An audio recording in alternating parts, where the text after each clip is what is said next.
Hello, everyone. This is Wilson Cole, president of Adams, Evans, Ross, and Backdoor Hires, and I'm joined by our general counsel and my lovely daughter, Samantha. Samantha, how are you doing? I am doing great. How are you? Doing fine, doing fine. We're going to kind of spend a little bit of time on contracts because there's some things that folks are doing in these contracts that from a collection standpoint, you've created ticking time bombs in there because it sounds cool. And I'm going to kind of pass this one over to Samantha and she can kind of walk through. But we had a situation last week that whenever an account goes out, let me kind of give you a quick overview on one of these topics. But whenever an account goes out for suit, we rarely have countersuits. Now, not to say that it doesn't happen, but the clients are concerned whenever we send out an account. Let's say it's $20,000, and they say, "Okay, Wilson, you guys are going to send it out to your forwarding attorneys, and they're going to sue it on my behalf at a contingency basis, and they're not going to charge you a dime. You just pay court costs." That is 100% absolutely correct, with one exception, unless there is a countersuit. If there is a countersuit, then that's viewed as a separate matter and on an hourly basis. Or I now need to preface this is if you have some really stupid wording in your contract that in essence is built in essence, for lack of a better word, it's almost built in a countersuit that you've put in on your own contract. And so, Samantha, I'm going to pass this over to you because I'm still shaking my head that any client would put this in their agreement. Take it away, Samantha. So the big one that I'm seeing, and it's like, ooh, I need to address this because I think it's one of these, you always want to think you're going to win no matter what, but sometimes life, so you get what you get and you don't pitch a fit sort of situation. And that is having in your contract, if you have that, if this goes to collections, that your client will pay attorney's fees, that's not what we're talking about. That we love to see. But if you go, ooh, it sounds better if we put prevailing party wins or pays attorney's fees, that means that if for any reason, and we're not saying, prevailing party, they have to pay you something, or, you have to pay them because you did something wrong. No, even if it is just they do not owe you in the court's eyes, you now have to pay the attorney's fees, which actually could have cost more than the original fee that you were invoicing on. Yeah, so let me put that in just business speak. Is if you have if you have, hey, if you don't pay me, you owe me attorney's fees and you owe me court costs, that's great. We want to see that. But if you have the term in there, prevailing how was it worded? Prevailing party. Prevailing party pays court costs. You're assuming that the courts are going to side with you. If they don't side with you and they look at it and go, "Oh, you know what? This was a little gray area. We don't think that it's worth the $40,000 or $20,000 in the fee for whatever reason. We're not going to give it to you." You have now just opened yourself up to all of the legal fees that debtor has spent, which to me, for anybody to put that in their agreement, I don't know. To me, it doesn't even sound good, but somebody could look at it and say, "Oh, well, that means that if I prevail, they have to pay my costs." There's a better way to do that. And Sam, not giving out specific legal advice, but in general advice, versus if you had your choice of seeing prevailing party, how would you like to see it? I like to see, if dispute rises, usually in regards to fees, because you also don't want to end up in a situation where if you're doing staffing and there's some sort of workers' comp situation, then you can have attorney's fees come in at all different angles. So usually it has, under the payment terms, 30, 60, 90, if the account or, if invoices are not paid and additional, help is needed, client will pay all, collection and attorneys fees and related costs. Okay.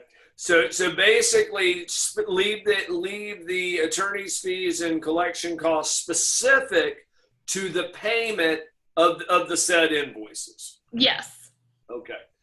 That way, if you lose, and good news is about 80% of the time that we run it through, our clients see funds. Now, 10%, 15% of the time, debtors go out of business. There's no way to enforce it, so they don't. But there's times where we don't have a crystal ball and there are no guarantees. And so you may not win your case for whatever reason. Let's say you had an employee that sent them an email that says you don't owe this under any legal circumstances that you were not aware of, and you lose. That employee under that prevailing party thing could be a $20,000, $30,000 email against you. So, have it to where you don't build these time bombs into your contract. Sam, I know we do a lot of arguments on or a lot of discussions with past webinars on what you don't want in there. Prevailing clause is one of them. Give me one or two more. Well, we've had the conversation about arbitration, and that's the previous episode. And also, and I don't want to quote Legally Blonde, but I think I'm going to have to mention a scene here of when she's applying to school, and I'm comfortable using legal jargon in everyday scenarios. And it shows her, using legal words in different scenarios. That's really great and makes for a funny scene in a movie. But if you've heard this word or that word, and you are drawing up your own contract, which you can if you're the primary of the business, it gets into a gray area, but you can draw up your own contracts. Have them looked over by an attorney, because sometimes you'll hear a keyword, or we use procuring cause as a fallback position if there's, a signed contract or things like that. That isn't a contractual term to have in there. I mean, it doesn't void the contract, but it doesn't quite make sense in the place anyway in there. And so if you've got this contract that's got all of these legal terms in it, but none of them really make sense, if you have to litigate on it, it makes it much more difficult and a little bit of an uphill battle. So I think my big thing is have a contract looked over by a local attorney, just to make sure, even if you draw it up on your own or things like that, spend the $100 to go have it looked at real quick, just to make sure that you aren't doing something that might sound really great, but actually set up these ticking time bombs. And I agree with you. And even if you get, one of our clients, sometimes we'll give best practices or agreements or whatever, still have it looked at over by a local attorney, because laws are slightly different from state to state. But it's and even wording slightly different from state to state. I mean, there'll be times that I get something in from one of our forwarding attorneys, and I'm looking at it, and I'll have to call and go, hey, I think this is what this is, but we call it something different in Georgia. Can you confirm that this is what I'm looking at? Yes. Well, and that's something that, what happens most of the time, Samantha, is why you see these contracts. And I can tell you, because this is how most people run their business, and I've been guilty of it in the past. We've tried to get away from it. But you come from an industry, you let's say you start out in working for somebody, you're really, really good, you break out on your own, you in essence borrow their contract, or somebody gives you a contract, and you're basing the fact on that this contract's tried true and wasn't written by a moron or something along those lines. And I hate paying attorney's fees. Believe me, I hate paying attorney's fees. And when we pay tuition instead. I pay tuition instead. But you can be to the point. Before Samantha was an attorney, I always had our documentation reviewed by an attorney that was internally in our business. And it may have cost me $300. It may have cost me $500. But that one-time charge was a one-time charge. Now I could use whatever it was going forward without these, self-inflicted gunshot wounds with the paperwork. And a lot of times folks will just borrow a contract or find something out on web. And it's kind of like when you were in school, if you didn't know the answer and you were going to cheat on the person's paper, you were having to know, okay, this kid to my left is a moron. The girl over here to the left seems like she's pretty smart, but you're banking on the fact that they know what they're doing. There's a much better way to do it. But putting prevailing party in there, which is something that we're starting to see more of. 10, 15 years ago, we really never saw that. But seeing the arbitration, the prevailing party, and all of these really cool legal sentences that the average person may not understand, it creates a problem. And in essence, you just screwed yourself. If you lose, you could be hanging out there. And here's the problem is, we're going to have it reviewed before we send it out to an attorney. But if the forwarding attorney were to miss it, that could be a potential issue. Secondly is, let's assume we're told there's not an agreement, or there is an agreement, and then there was another contract that one of your employees signed, 6 months later. The newest contract is the prevailing agreement. And so anything after that fact, and your employees can, in fact, obligate you if they have perceived authority. I mean, you've got some arguments that I'm sure Sam can share with you.